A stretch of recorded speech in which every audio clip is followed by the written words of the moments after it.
Greetings, ladies and gentlemen, and welcome to a brand new season of Help for the Guildless. My name, of course, is Antoine. That's right, this is episode 1 of season 5, and it's going to be a doozy. But I kind of planned it that way. Now, I did take a break last week, if anybody noticed, and that was because I was struggling with a video, specifically the video I'm going to be doing today. So, I was getting frustrated, I was getting annoyed, and I decided to take a break. Now, I wasn't completely gone from the world of YouTube. I ended up somehow finding my way onto a live stream. And if you are interested in finding out what Intel, as well as a few organizations and Twitch are combining into what they call the GLHF pledge, and what any key is, it's definitely something you should check out. I will leave a link to it down below. Now, what makes this a video that is the beginning of a season? If you go by television, the first episode is supposed to draw the audience in and catch their attention so they want to see what's going on next. Let me give you a little preview, and then we'll start talking. I don't believe that anyone is going to buy that this woman is as close as possible to being in a Walt. She was riding around on the carousel after her first marriage ended, making it impossible for her to bond with another man ever again.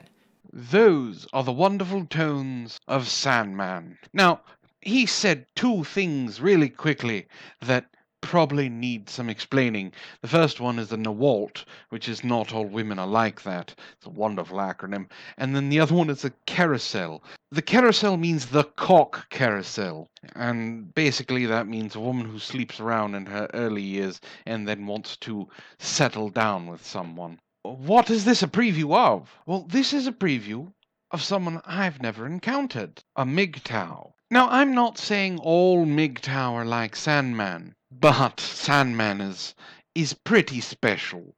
Now, let's give a brief history. Sandman has 95,000 subscribers, and I know people use that a lot to kind of give a measurement of the person.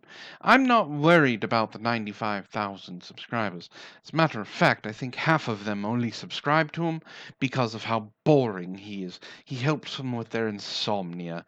You know, listening to him for more than 2 minutes almost put me to sleep. So it's not the 95,000 that bothers me. It's the 20,000 views he gets almost every video. Those are the people that bother me because they're paying attention to him. Now, just from that little snippet, you can see where this is heading. So I'm going to let Sandman put his foot very far in his face, and we'll continue from there. She's also a single mother of several children, and she probably wasn't thinking about them. Sure, her kids have grown up, but she's a single mother nonetheless. She's also divorced and a female chameleon, telling you exactly what you want to hear about becoming a 1950s housewife, while acting like an entitled princess. That's what she is, entitled, suggesting, no demanding, that you pay for her to move so she can come and live with you, and you can become her resource battery. I understand what he's talking about deserves some context, and this is how Sandman starts his videos. Each video is about 11 minutes long. Now, the first 2.5 minutes of the video are him praising himself about someone donating to him. Now, the person, whether true or not, leaves a comment or a message about the donation in a question form that Sandman is then going to answer. This one is in particular based on a question about a woman coming to move in with another man. She's divorced and she has kids from former husband, and she wants to move in with the person that she is in love with now, who is the person who has donated to Sandman. He's worried that the woman is trying to use him for his resources. I'm sure that she dreams of the 1950s ideal with regards to female responsibilities all the time, but she probably dreams of the 21st century ideal when it comes to female power domination as well as entitlement. Would she ever be willing to go back to the 1950s where they didn't have birth control, no-fault divorce, or even the option to ride around on the rooster carousel? This is what I love about Sandman. He absolutely has no idea what he's talking about. So let's debunk him really easily with a simple Google search. Now, I'm just going to list a few things off. Just a few. From before the 1950s. chemical contraception. I'm talking about spermicides. The first one was developed in 1885. It was improved in 1906. Finally made into one of the best spermicides, nonoxynol 9. Male barrier methods. Guess what? The condoms have been around since the 1500s. So 1564, it was recommended a moistened linen sheath for protection against STIs. I don't know if linen will actually help. And I don't think that was very comfortable for the women either. From the 18th century onwards, condoms were made from animal intestines. In 1843, vulcanization of rubber, developed by Goodyear and Hancock, created rubber condoms. And in 1930, crepe rubber was replaced with latex. And that was just condoms. Then there was diaphragms and cervical caps, as well as female condoms. The very first diaphragm was created in 1882. It was improved to the Dutch cap in 1883. In the early 1900s, a female condom, basically rubber panties that were very flexible in the crotchal region, were created in the 1900s.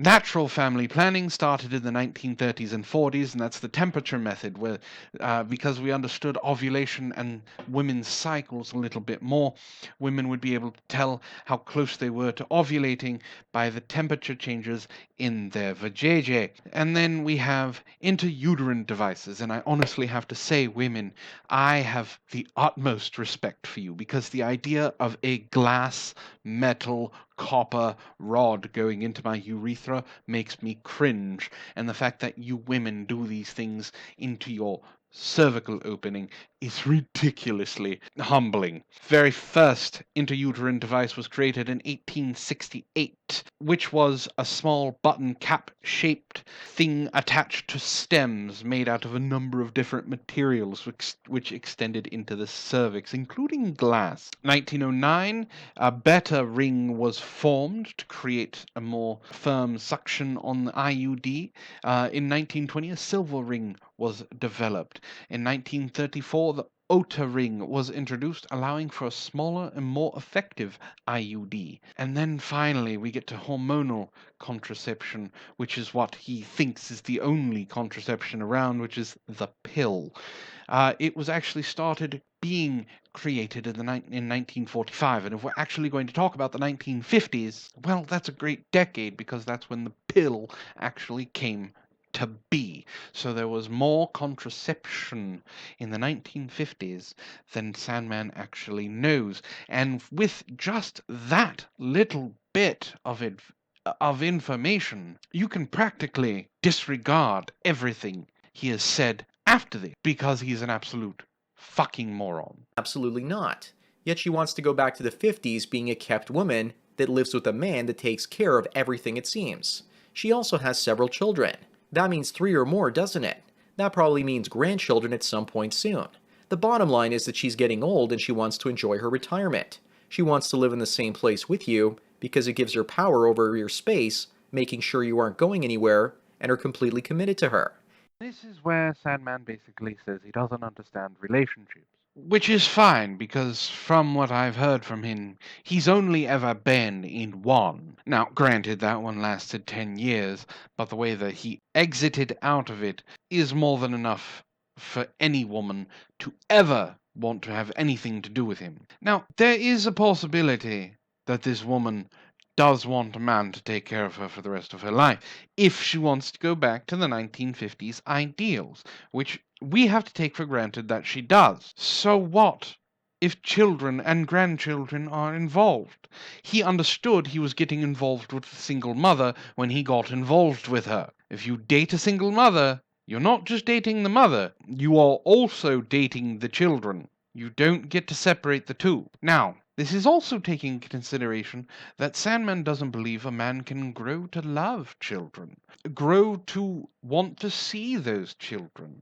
And being with the same person, living under the same roof, is nothing to do with control. It could be that she just wants to be around him. It could be that she wants to spend time with him. It could be that she wants to actually be in a relationship with him. You know, Sandman, the thing that you've only ever had once and you didn't understand what it was, so then you left and decided to go your own way? If she lives with you, it also gives her the option of having more money with regards to disposable income and frivolous spending. So instead of spending money on rent, she can now spend money on shoes and onesies for her future grandchildren, which she'll have to take care of when she drops off at the house for surprise visits. And this is why I have a problem with Sandman getting 20,000 views per video. He believes that every woman on the face of this planet has no idea about responsibility or financial security. It's just all additional spending. She can spend the extra money on shoes or onesies for their future grandchildren that they don't have yet. You see, he paints a horrible picture in order to forcefully change this man's mind that he's giving advice to, saying she would rather spend the rent money on shoes or other frivolous things is one of the biggest insults I think you could ever throw at someone, because it's basically saying they are a moron. They are completely inept at understanding the basics of living on her own. If she's divorced now, she damn sure makes her rent. So don't give me this shit, Sandman. You do not have any grasp on anything that could be considered reality. She also shamed you for not helping to pay her move. Obviously, she's not on a waltz simply by making that one move, and you've just fallen in love with her, and you can't see things clearly. Obviously, he fell in love with her, so he's completely and utterly blind to her deceptive tactics. Now, she didn't shame him for not wanting to pay for her move. She was just wondering why. If he cares for her as much as she cares for him, that's a valid question. Sandman, you're an idiot! She's also no doubt enjoying the drama of watching you squirm just thinking of paying for her expenses. She probably knows that you don't actually want to pay, but she's trying to take advantage of you anyways because you're emotionally bonded to her. Yes, she's enjoying watching the person that she loves, the person that she cares about, squirming in discomfort, because all women are emotionless, vile, financially draining, materialistic vampires. Aren't they, Sandman? You asked me some questions. Should a man pay for a woman to relocate? And the answer is no, absolutely not. Even helping her move by lifting sofas and other furniture is stretching things. Feminism has erased the gender roles where men once had the advantage, but at the same time they kept gender roles intact where women have the advantage. Can't you see this? The so-called Nawalt isn't willing to pay for her own move and would rather that you pay. She would rather that you take the risk and she reap the reward. But why? Because she has the golden V, even though it doesn't actually produce babies anymore, and that's why you love her, and you do anything for her, of course. If you don't, she'll pretty much find herself another man that will do more for her. It's that simple. First, after you've decided to move in with someone, not helping them move is a dick thing to do. Second, the golden V. I don't think I've ever heard it called that before, and I don't think I've ever met a woman with a golden V before. But I can tell you, if you treat a woman like shit, she is going to find someone else that treats her better. This type of self-fulfilling prophecy only hurts the person that Sandman is giving advice to. Don't listen to Sandman. You know the truth as well as I do, and love has blinded you from it, and that's why men shouldn't feel when we get into relationships. That's why we should be as cold as Vulcans. No. No. No. First, and I can't believe I have to explain this in one of my videos that's not having anything to do with Star Trek. Vulcans are not completely void of emotion. Vulcans themselves has said this. They love very hard. It's just buried deep underneath the surface. So one, you don't understand Star Trek at all. Don't use it as an example. Two, if you're emotionless and you have nothing to give the woman, she's going to leave you, and then your self-fulfilling prophecy can come to pass, and you can blame your entire painful existence on the woman without accepting any of the fault. Don't listen to this amoeba who has nothing to give but bullshit that falls from his mouth. I don't know what this woman did to get you to this point in the relationship, but it's clear that she baited you with something really good, and now she switched her behavior to something completely different. Or perhaps she's acted like an entitled princess from the beginning, but you've been too blind to see it. I don't know unless you actually share more details down in the comment section. I am truly amazed at the assumptions that you're making about this woman. It could be, and I'm just spitballing here, that something she has given him is love and compassion and caring, and maybe that's why they're in the relationship. Or it could be nothing but a complete and utter fuckfest. I don't know. I don't know these people. She could be an absolute animal in the sack, and he wants to keep that around. But either way, the assumptions that you're making, Sandman, are some of the worst that could be thought about anyone. I also get the feeling that if you don't actually want to pay her to move, and more specifically move in with you, she's more than likely to dump you and find someone that'll pretty much give her what she wants. At some point, if she does actually move in with you, don't be surprised if she asks to get married as well. Anything to make sure that you, her precious resource unit, doesn't have the option to go anywhere. She probably baited you with her delights, and slowly, one piece at a time, she's gonna fight for and take what she wants. All women seem to do this. They wear you down while you pretty much fall in love with them. I can't specifically put into words what I want to say about that whole thing, but I think this'll help.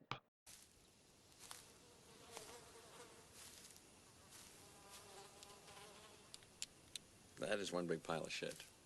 I almost moved in with two different women, but luckily I had everyone here on YouTube as a mirror reflecting my insane behaviors back to me. That's what I hope the comment section looks like for you, Joe. I hope that someone out there besides myself tries to slap some reason into you. Hopefully once you realize that they're all the same, then you can pretty much experience the second phase of red pill rage. It's quicker and nastier, and after I went through it twice, I was completely done with relationships and dating. I'm glad you brought up your comment section, because I really was going to. You want him to go to your comment section for more advice. The same advice that you gave him, just parroted over and over and over in repetition. That is the worst idea imaginable in the history of worst ideas. At least this man is in a relationship and getting pussy. Something that your comment section doesn't even have the ability to get a whiff of, let alone know what one looks like. I just couldn't do it anymore. After that, I became nauseous with regards to women showing interest in me. I got sick to my stomach and wanted nothing to do with them. The feeling is mutual. I'm more than certain of that. If there's anything out there that every guy should get from this video, it's that women will give you what you want up front and slowly take it away piece by piece the longer you love them. If anyone takes anything away from this video, it's that they should never, ever listen to someone like you. You see, the advice you give is that you should be cold, heartless, selfish, self-indulgent, and self-involved. And if the woman that you are interested in, or is interested in you, can't handle that, then she's nothing more than a cock sleeve for you to masturbate with, and you should pump her and dump her. There's this wonderful thing called social justice warriors, and believe it or not, folks, they are everywhere, on the left and the right. Sandman doesn't see himself as an SJW, he sees himself as a prophet, someone who is leading men to freedom. As someone who loves women, I love how they look. I love how they smell. I love how they taste. I love how they feel. And in the right circumstances, I absolutely love how they sound. I can tell you, without a shadow of a doubt, this man is speaking out of the deepest parts of his colon. He has no idea what he's talking about. He is using ad hominems and straw men. Well, straw women in this case. He has the ideal woman in mind that he can argue against, and all of them are nothing more than leeches. I think it's funny. I honestly do. I think it's funny that MGTOW and feminism doesn't get along. They both want the same thing, just going about it in different ways. Feminism wants men to leave women alone. Let them earn their own independence. Let them earn their own money. Let them be strong. Let them be perfect. MGTOW want women to leave men alone and let them earn their own money. Be independent. Be strong. I have no issues with the core tendencies of MGTOW. But that doesn't mean I can't have problems with their most prominent speakers, and with an audience of 95,000, I'd say that's very prominent. Sandman gives advice as if he was speaking on high. His word should be taken as gospel. If there's anything I have learned from religion, the most adamant, the most sanctimonious are the ones with the deepest, darkest secrets. And from what I can tell, Sandman has skeletons in his closet that have closets full of skeletons. If I do have any MGTOW in my audience, this is not a condemnation of you, but it is a condemnation of one of your leaders. He is a representative of you, and that is a problem because he now represents you as a whole. You need to condemn people like this. And those are my thoughts on Sandman. A man with a bigger ego than anything below the belt. I'd love to know what you guys think. Let me know in the comments. If you like what I do here, please hit like, share, and subscribe. And if you do subscribe, hit that little bell icon so you know when I upload. If you'd like to support the channel, there's a Patreon link down below. Become a patron and we can work some things out. Join me in a hangout or even suggest a topic for me to talk about. But that's it for me here, ladies and gentlemen. This has been Help for the Guiltless. My name, of course, is Antoine, and I hope you all have a wonderful evening.